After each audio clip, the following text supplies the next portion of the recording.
Ang ika-6 na kabanata ng sulat ni San Pablo sa mga taga-Efeso. Mga anak, magsitalima kayo sa inyong mga magulang sa Panginoon, sapagkat ito'y matuwid. Igalang mo ang iyong ama at ina na siyang unang utos na may pangako, upang yumaon kang mabuti at ikaw ay mabuhay na malaon sa lupa. At kayong mga ama, huwag ninyong ipamungkahi sa galit ang inyong mga anak, kundi inyong turuan sila ayon sa saway at aral ng Panginoon. Mga alipin, magsitalima kayo sa mga yaong ayon sa laman ay inyong mga Panginoon, na may takot at panginginig sa katapatan ng inyong puso na gaya ng kay Kristo. Hindi ang paglilingkod sa paningin na gaya ng pagbibigay lugod sa mga tao, kundi bagkos gaya ng mga alipin ni Kristo na ginagawa mula sa puso ang kalooban ng Diyos. Maglingkod ka na may mabuting kalooban na gaya ng sa Panginoon at hindi sa mga tao. Yamang na pag-aalaman na anumang mabuting bagay na gawin ng bawat isa ay gayon din ang muling tatanggapin niya sa Panginoon, maging alipin o laya. At kayong mga Panginoon, gayon din ang inyong gawin sa kanila, at iwan ninyo ang mga pagbabala. Yamang na pag-aalaman na ang Panginoon nila at ninyo ay nasa langit at sa Kanya'y walang itinatanging tao. Sa katapos-tapos ay magpakalakas kayo sa Panginoon at sa kapangyarihan ng Kanyang kalakasan. Mangagbihis kayo ng buong kagayakan ng Diyos upang kayo'y magsitibay laban sa mga lalang ng dyablo.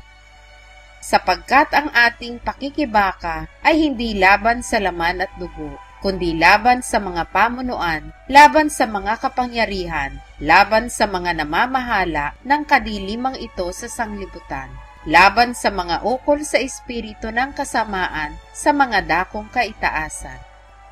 Dahil dito, magsikuha kayo ng buong kagayakan ng Diyos upang kayo'y mga katagal sa araw na masama, at kung magawa ang lahat, ay magsitibay. Magsitibay nga kayo na ang inyong mga baywang ay may bigkis na katotohanan na may sakbat na baluti ng katwiran. At ang inyong mga paa ay may pangyapak na paghahanda ng ebanghelyo ng kapayapaan.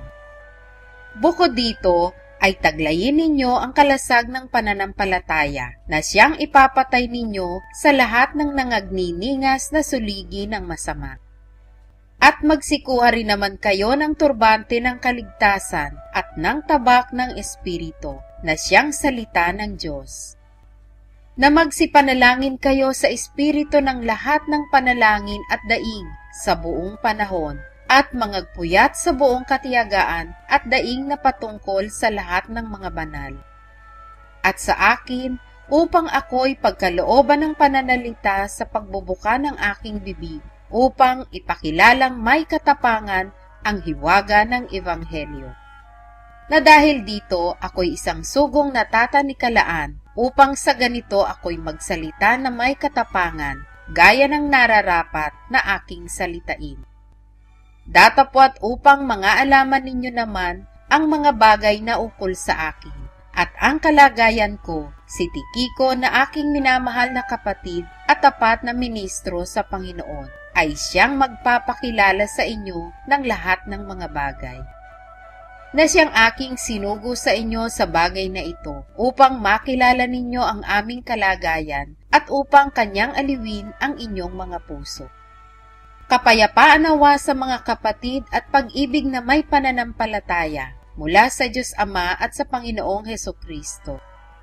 Ang biyaya naway sumalahat ng mga nagsisiibig sa ating Panginoong Hesukristo ng pag-ibig na walang pagkasira, siya nawa.